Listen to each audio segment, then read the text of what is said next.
This is the opening ceremony of the 29th meeting of the Council for Human and Social Development, acronym COHSOD, on youth and culture. It will be held over the next 2 days, today and tomorrow. And prior to this meeting, on Monday and Tuesday of this week, we had a forum on youth and culture. And yesterday, the directors of youth and culture and sports and various portfolios related to youth met, and the outcomes and deliberations from those meetings will be brought to bear in this COHSOD for final decisions by the ministers. I will not go into details of welcoming since we have many persons who will so do, and I wish to acknowledge the following persons at the head table. We have the Honorable Sean Edwards, which is going to be the chair of COHSOD, Minister of Youth and Development of St. Lucia, Youth Development and Sports of St. Lucia. I also wish to acknowledge Minister of, within the Ministry of Education, Minister Nicolette Henry from Guyana. We have with us also the Vice Dean of the CARICOM Youth Ambassador, Ms. Taram Butcher, and of course, our Secretary General Ambassador Owen Larrock. We have several other ministers, and we acknowledge them, from the CARICOM Secretariat, senior officials from various ministries, members of staff of the CARICOM Secretariat, and very importantly, the media. We appreciate your presence here. And with those few words, I think we should get straight into the session today, and I wish to firstly ask the Honorable Nicolette Henry of the Cooperative Republic of Guyana to offer some welcoming remarks. Minister. Good morning and thank you, Dr. Slater. Let me first begin by recognizing the members of the head table, all delegates, and of course the media. Good morning and a warm welcome to all the delegates visiting to our beautiful country in this year of Renaissance as Guyana celebrates 50 years as an independent nation. Part of the agenda of this meeting is to discuss the progress made on the issue of reparations. I confess that I have had a slightly cynical view of the effort until someone sent me an article that included a comment from the St. Lucian poet Vladimir Lucien on the issue. Permit me to quote the part that stayed with me. He said, "One of the key things for us to regain our sovereignty has been the fact that we have never looked on the idea of reparations until now. Now that we are doing so and reinstating our humanity, we are demanding reparatory justice, not asking for handout. Reparations is intrinsically connected to our ability to act as a sovereign nation." End of quote. Let me take the liberty, therefore, of extending that sentiment of sovereignty to the entire region. We have emerged from an unparalleled history of human bondage and violence, of brutal exploitation lasting hundreds of years, and we have survived to define our path and our validity within the global system, and as such have afforded ourselves the capacity to make a just demand for reparative intervention. May I point out Even as I applaud the moral push towards reparations, I urge also that we redouble our focus towards reparation and preparation for the future. And there is no greater force behind that than our ability to coordinate and connect on common concerns and responsibilities than the cultural ties that bind us. In this regard, I would like to applaud the seminal findings and recommendations of the draft regional strategy for cultural industries development. I believe that it provides a sound roadmap for both cultural heritage preservation as well as creative industries development for CARICOM. I'm happy to announce that Guyana has, in keeping with the 22nd COHSOD's Priority 1, coming out of the draft strategy, initiated the process to craft our own national cultural policy. If you would permit me a few minutes, I would like to explain in brief the framework under which our policy is being developed and our methodology in developing and implementing it. In the area of cultural heritage preservation, priority will be focused on reviewing the Department of Culture institutional capacity for a phased ratification of outstanding conventions that govern heritage, both tangible and intangible. This, of course, is in keeping with Priority 4 coming out of the draft strategy.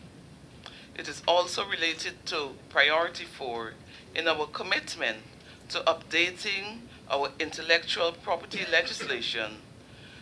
To this end, a working group of stakeholders has been identified to guide the process forward. Here in Guyana, I would admit that we are some distance away from the Priority 3 recommendation of enactment of a Cultural Industry Development Act. However, it is envisioned that the second core component of our policy, which is creative industries development, will in the medium term result in such legislation. I would therefore like to applaud the effort of Barbados for its act that was passed last year.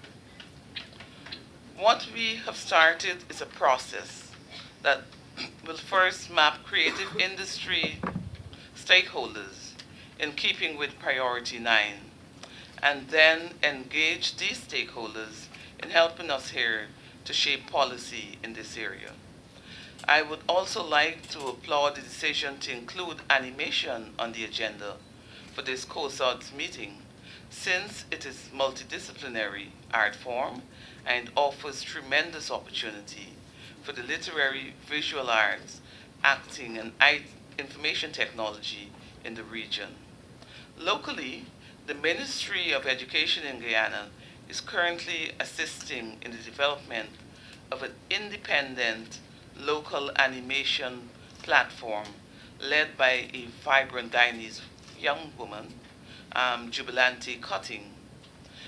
As a woman and a mother of a young daughter, I'm a great believer in the integral role that girls can play and are playing in information technology development around the world.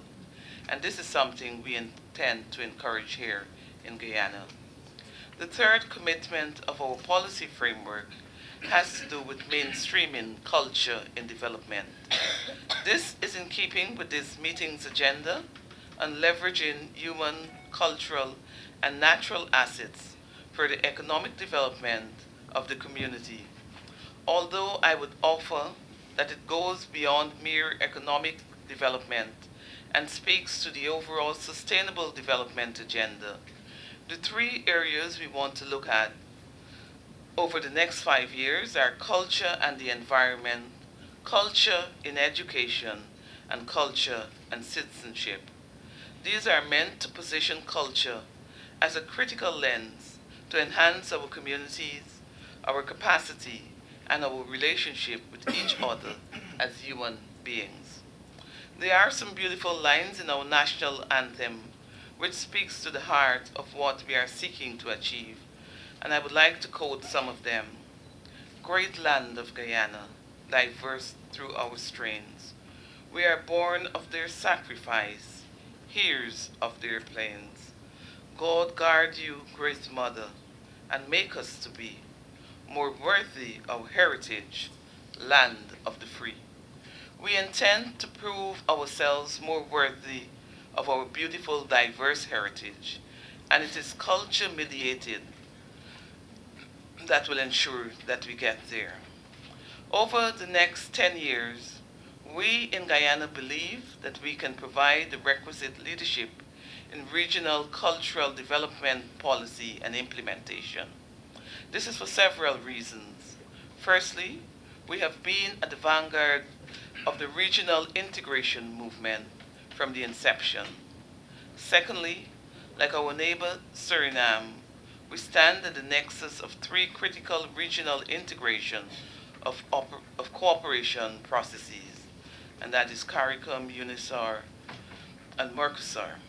Thirdly, we recognize that culture and the creative industries are critical for our national development.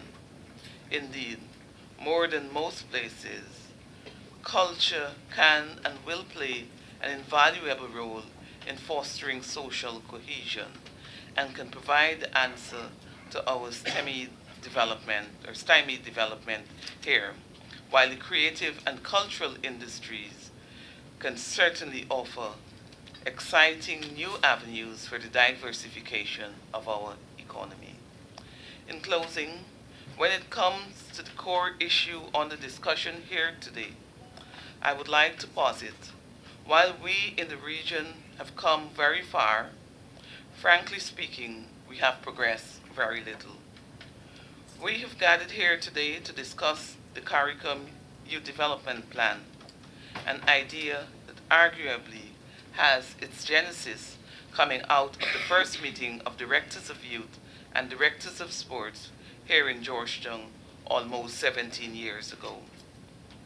We have been stressing the need for the development of creative industries at least since 2003, and we have recognized the critical role of culture and the need for a regional vehicle, CARIFESTA, since 1972.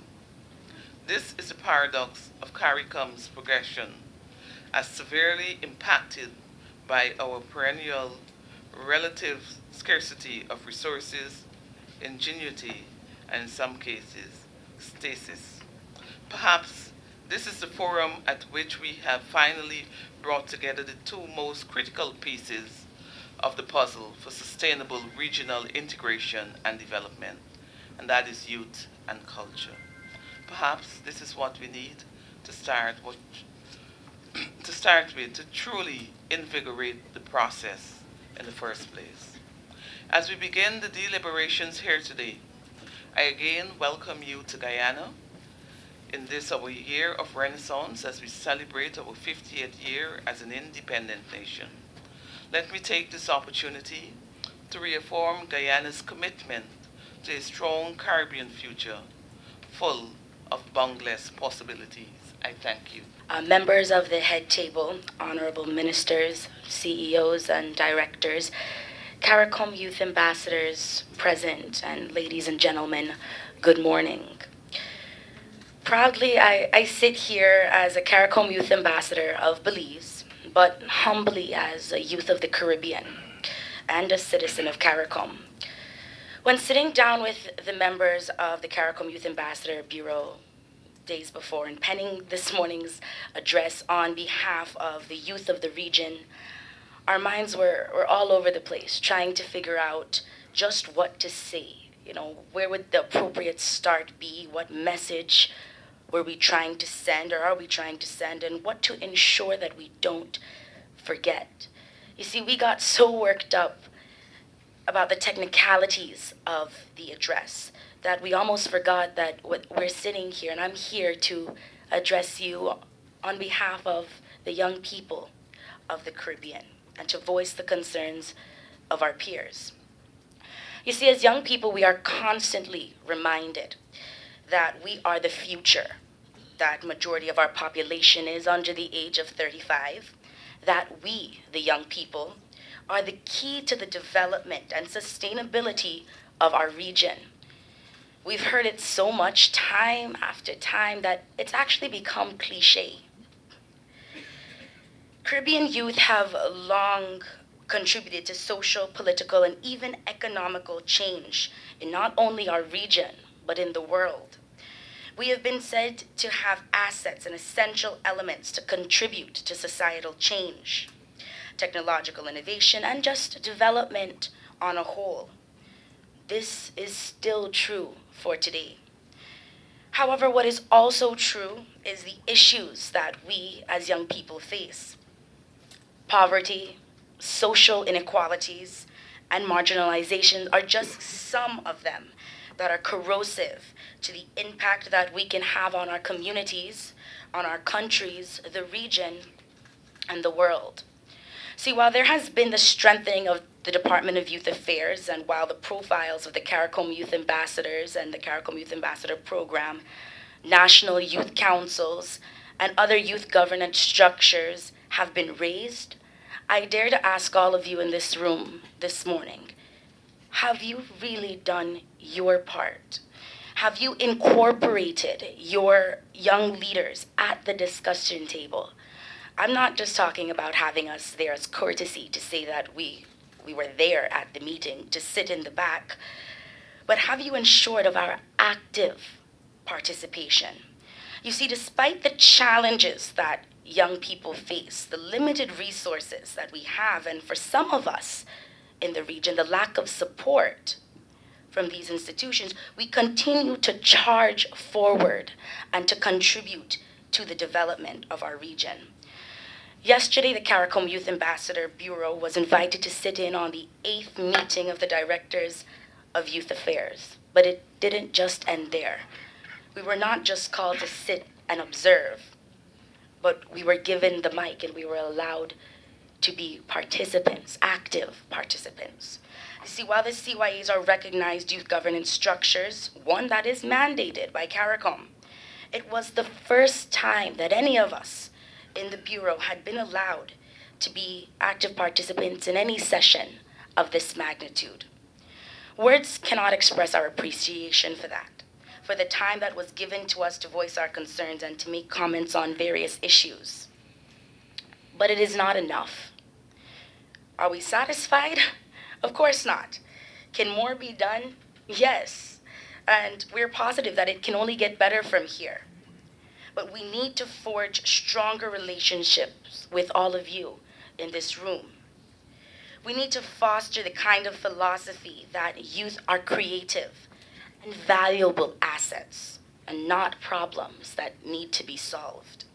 I must also acknowledge our gratitude in seeing the active youth participation in the Regional Youth Crime and Violence Forum that was held on February 29th and March 1st. You see, while we are grateful that there was a diverse group of young people that were represented, we expected nothing less at a forum on youth crime and violence. See, listening to the presentations made by our peers, who are not only the future of the Caribbean, but the present, and listening to the solutions that they came up with to address crime and violence, youth crime and violence, it was a reassuring factor that young people and the future of our region is in good hands, that we are assets that are ready and willing to be used, and not just, like I said before, issues for all of you to sit here and solve. See, as you all begin the 29th meeting of the Council for Human and Social Development, Youth and Culture, and as you prepare yourselves to address various points on your agenda, ranging from the sustainable development of the community, to the CDAP, the repositioning of the CARICOM Youth Ambassador Program, and even the topic of youth in society and the world, may these questions resonate through your minds. Are you really doing all that you can to ensure the active participation of our young people, of our young leaders? Are you as committed to us as you say that you are? Are you serious about us, the young people? And are you prepared to utilize us as your assets, but to also equip us? The youth want to participate now. If not now, then when? If not us, the youth, then who? The survival and development of our young people is directly related to the survival and development and the sustainability of our region. We are 1,000,000 strong. In the words of one of our facilitators from the Youth Forum on Crime and Violence, 1,000,000 strong, it can't be wrong. Thank you. Honorable Sean Edward, Minister of Youth Development and Sports of St. Lucia and our Chair of COHSOD. Honorable Nicolette Henry, Minister in the Ministry of Education of Guyana. Thank you for your welcoming words. Other ministers responsible for youth and culture, permanent secretaries, directors of youth and culture and other officials, Ms. Darren Butcher, our Vice Dean of the CARICOM Youth Ambassador Corps, and of course Ambassador from Belize, and to all of the other ambassadors who are here and representatives of youth who are not ambassadors but who are also with us.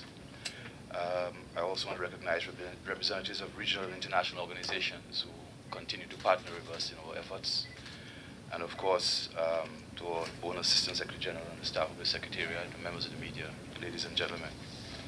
It really is my pleasure to warmly welcome you to the 29th meeting of the Council for Human and Social Development, COHSOD, on youth and culture. I welcome especially those of you who are visiting our community headquarters for the first time. To the Honorable Evans Rogers, Minister of Health and Social Development with responsibility for youth and culture of Anguilla, I extend special greetings to you as you attend your first COHSOD meeting. I have no doubt that the discussion will benefit from your ideas and your views. I know that this week has been devoted to having robust and constructive dialogue on issues related to the situation of youth in the region. This began with the Regional Forum on Youth Crime and Violence on Monday and Tuesday, followed by the 8th meeting of Directors of Youth Affairs and on Wednesday, and now the 29th meeting of the COHSOD.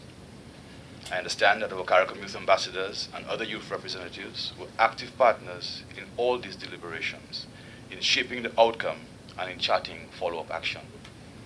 This is highly commendable, and those of us who were not able to attend the forum this week are looking forward to hearing the recommendations of the gathering.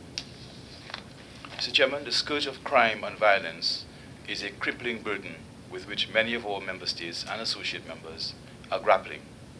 It seriously compromises citizen security and robs our societies of the creative potential and energy of our youth in particular, who are both victims and perpetrators. The social, psychological, and economic cost is too high. Although we know that it is a minority of our youth who have fallen victims to a life of crime, it is an important minority that we need to address urgently. The forum that was held this week was intended to do just that. Participants explored mechanisms for greater collaboration among relevant institutions and development partners, and shared good practice in implementing sustainable measures to prevent youth crime and violence. As Secretary General, I've had the pleasure during my tenure of interacting with some of the region's finest young people who serve as professionals in various fields, as youth leaders, as activists, and as academics. Meeting young people during my visits to member states and participating in social media interactions with them across the region have been important engagements for me personally. And I've seen and heard firsthand that we have exceptional young people all over our community who are committed, who are passionate, and who are contributing in meaningful ways to national development and regional integration. I have been truly inspired on many, many occasions and pay tribute today to all those outstanding young people across our community. The theme of this COHSOD is leveraging CARICOM's human and cultural assets for the development of the community. This speaks pointedly to the tremendous opportunity we have in both developing our youth and our cultural assets. Our heads of government reflected on this theme at their 26th intersessional meeting in the Bahamas in 2015.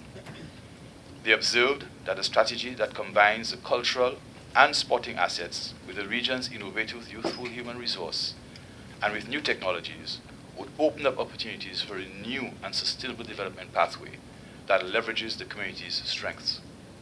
The development of that youthful human resource will engage your attention as you conduct a 5-year review of the report of the CARICOM Commission on Youth Development and the Declaration of Paramaribo on the Future of Youth in the Caribbean Community. These seminal documents were both considered by heads of government in 2010 and represent a watershed moment in youth development in our region. It is an appropriate moment for reflection and assessment of our progress and to redouble our efforts to address the challenges to full implementation of those important recommendations. I pause here to recognize a successful project which had its genesis in these recommendations. Creativity for Employment and Business Opportunities, CIBO, a project of the CARICOM Secretariat in collaboration with our development partners, has been recognized as a regional best practice model. It has developed entrepreneurial skills among our youth, and here with us today is one beneficiary, Ishmael Douglas, who I had the great pleasure of meeting yesterday. Ishmael, are you here with us? Aha. Okay, he should be joining us at some point. Who has actually started his own business following his involvement with this project. We continue to advance, and we must never let go of those important principles advanced by the Youth Commission in the report, Eye on the Future, Investing in Youth Now for Tomorrow's Community. We must understand our youth. We must partner with them in the development process. We must invest in them and see them as our finest assets and not a problem to be solved. The Commission's report strongly recommended that our governments invest in young people's development, and the report presented some important estimates of the cost of not putting these investments in place. With respect to employment, the Commission reported that if youth unemployment levels were reduced to the adult levels in several member states, this would result in growth of between 1 and 2.5% of GDP. If we could reduce the rate of youth crime in half, that would result in growth of 1.5% of GDP in some of our member states. Additionally, conservative estimates place annual direct expenditure on youth-related crime and violence in 5 member states at between 2.8% and 4% of GDP. There is much for us to do to reduce that and to afford development, sustainable development of our societies. Mr. Chairman, honorable ministers, delegates, our youth ambassadors, our youth generally, our heads of government have highlighted cultural industries as a priority area for job creation and growth. At that meeting in the Bahamas in 2015, which I referred to earlier, they acknowledged the potential of the cultural and creative industries in contributing to the development of the region. They reaffirmed the significance of the sector as a driver of social development and cohesion, cultural identity and diversity, and youth engagement. This reinforced the identification in the CARICOM strategic plan of the creative industries as one of the key drivers of economic growth. It was further underlined when I had the pleasure of attending CARIFESTA 12, which was hosted successfully by Haiti in August 2015. It was a very special and enjoyable experience. I experienced firsthand in Haiti the tremendous value of culture in strengthening our regional integration movement, in building community spirit and an understanding. So many young Caribbean artists who visited Haiti for the first time developed a new appreciation of the rich history, pride, and resilience of the Haitian people. And Haiti, I think, is forever changed in terms of feeling like a valued member of the community. Needless to say, I look forward to going to Barbados next year for a similar experience. As COHSOD deliberates on the future of CARIFESTA and reviews the implementation of the priority actions from the draft Regional Development Strategy and Action Plan for Cultural Industries in CARICOM, it will be important to keep in focus youth involvement in these areas. Educating youth on these regional priority issues and partnering with youth in implementation must be a serious consideration. Honourable Ministers, dear colleagues, I wish you successful deliberations over the next 2 days and assure you that I am at your disposal to follow up on the strategic decisions and issues identified by this Council. I do thank you. The Honourable Sean Richards, Deputy Prime Minister and Minister of Education, Youth, Sports and Culture in the Government of St. Kitts Nevis. Honourable Nicolette Henry, Minister in the Ministry of Education, Government of Guyana. Other Ministers of Government with responsibility for youth and culture in CARICOM. Secretary General of the Caribbean Community, His Excellency, Ambassador Louis Larocque.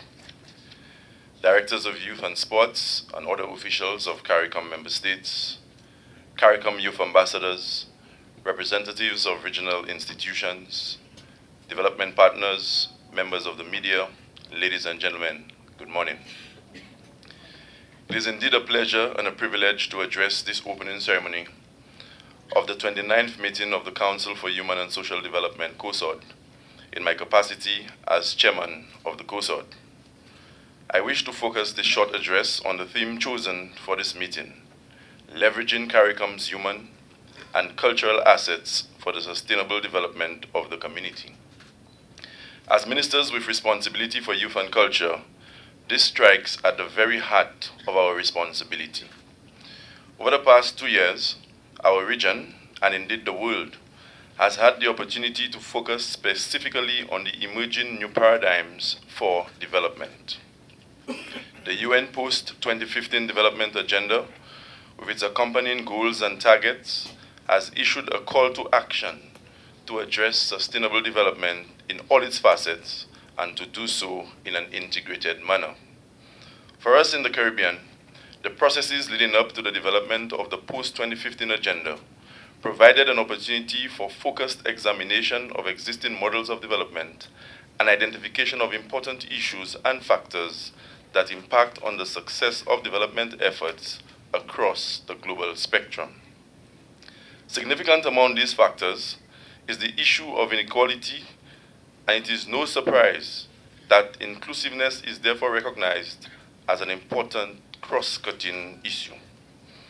The United Nations Research Institute for Social Development notes that contemporary poverty reduction strategies have paid insufficient attention to the lessons of history.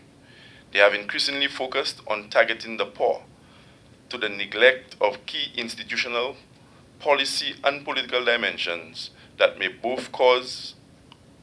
are both causes of poverty and inequality and obstacles to their reduction. As we consider the leveraging of our human and cultural assets for sustainable development, this must also guide our actions. For CARICOM member states, the past 2 years have also been a time of reflection and reckoning. Sluggish growth and economic vulnerability are among the major challenges being faced by most of our countries. This continues to present much cause for concern. It has forced us to consider ways of breaking out of the old and comfortable molds and to strategize in order to modernize traditional sectors of our economies, such as light manufacturing, agriculture, oil and gas, to make them more efficient, but at the same time exploring heightened development in other areas. The services sector has for some time been identified as an important growth sector deserving of increased attention, which it has indeed received over the past 2 decades. However, we must now embrace and develop more strategically that range of creative services which can help us to leverage our natural human and creative talent and assets in support of the sustainable development of our region. This meeting of the COHSOD, with its focus on youth and culture, presents an excellent opportunity for us to examine these issues and in particular to consider the major policy imperatives which would facilitate the development of this sector. The creation of an enabling environment for this sector was considered in detail at the 26th intersessional meeting of the Conference of Heads of Governments in February, and our heads agreed that the nations of the Caribbean would work towards molding a productive, efficient growth path which would emphasize the value of a knowledge economy and embrace a paradigm shift to the idea that culture is the region's business. The new knowledge economy is characterized by the effective use of intangible assets such as knowledge, ideas, design, as key resources for achieving competitive advantage. Creativity is an imperative for the economic growth and wealth creation. The knowledge economy has been facilitated greatly by the new information and communication technologies, ICTs, which render location irrelevant as weightless goods and services can be provided to any part of the world. The creative industries are the core of the knowledge economy, and this is certainly an area in which CARICOM can achieve competitive advantage with its indigenous talents and artistic and cultural traditions. How do we address such an agenda? What are some of the major prerequisites for leveraging our human and cultural assets? I wish to focus on a major area of this agenda, that of education and training, the cornerstones for achieving the competitive advantage which we seek. There is no doubt that we have made great strides in our education systems over the past 50 years. We have increased the average period of schooling from 4.3 years in 1960 to 10.3 years presently.